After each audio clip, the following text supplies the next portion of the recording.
په یو موبایل کې څنګه کولی شئ چې دوه واتس اپ، دوه میسنجر، دوه فیسبوک دا استعمال کړئ یا ګټه ترې واخلئ. سلامونه ونکي هیلې دوستانو، د ام آی هاشمي چینل ته ښه راغلاست.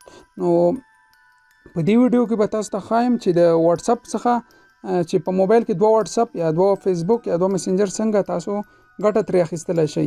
نو دلته ګورئ چې ما سره دوه واتس اپ، دوه فیسبوک، دوه میسنجر دي. دا زما خپل واتس اپ دی او دلته زه دویم واتس اپ هم لرم چې کولی شم دلته جدا نمبر دلته رجسټر کړم او همزمان زه دلته وکولی شم چې دوه واتس اپو څخه دا ګټه واخلم.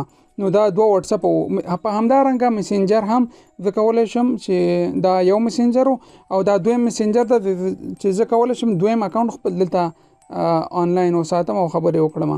نو دا فیسبوک ده، دا زما خپل فیسبوک ده، مثلا زما آی ډي ده او دلته زه دویم فیسبوک هم لرم.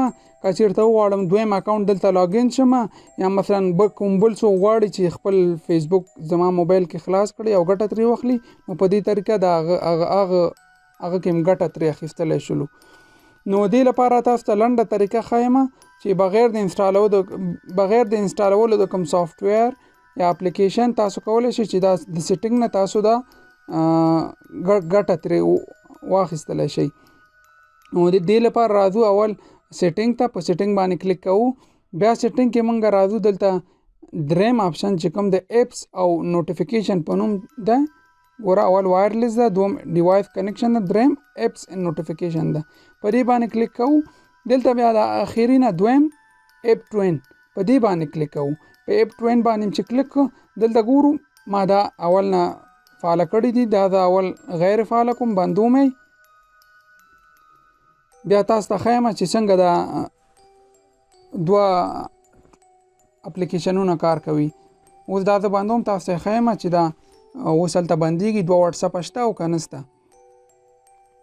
اوس راځو دا ګوره ما سره کوم دویم واتس اپ، دویم فیسبوک، دویم میسنجر چې و هغه لاړل، خلاص شول.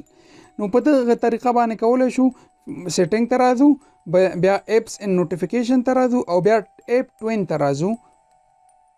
له دې ځایه کولی شو چې دا بیرته فعاله کړو او دې نه بیا ګټه واخلو. خو یو خبره اورئ چې دا په هواوي ټولو ماډلونو کې دا اپ ټوین آپشن شته. که تاسو موبایلونو سامسنګ یا نور موبایلونه وي که هغې کې اپ ټوین آپشن نه وي، نو هیله کوم چې کومنټ کې ولیکئ او زه به تاسو ته بله ویډیو جوړه کړم چې تاسو هغه ماډلونو کې څنګه کولی شئ چې یو واتس اپ په دوه موبایلونو کې استعمال کړئ یا دوه واتس اپ په یو موبایل کې تاسو ګټه ترې واخیستلی شئ.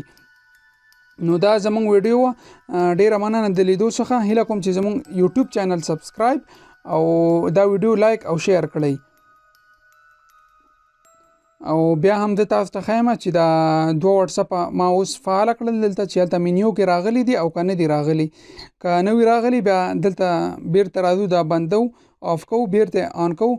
په دې طریقه باندې دا بیرته هلته راتلی شي. نو په مینیو باندې که چېرته دا درې واړه آپشنونه نه ول، ګوره اوس موږ دلته کتلی شو چې زموږ دویم واتس اپ هم راغلی، فیسبوک هم راغلی او میسنجر هم راغلی. نو ډیره مننه، والسلام علیکم.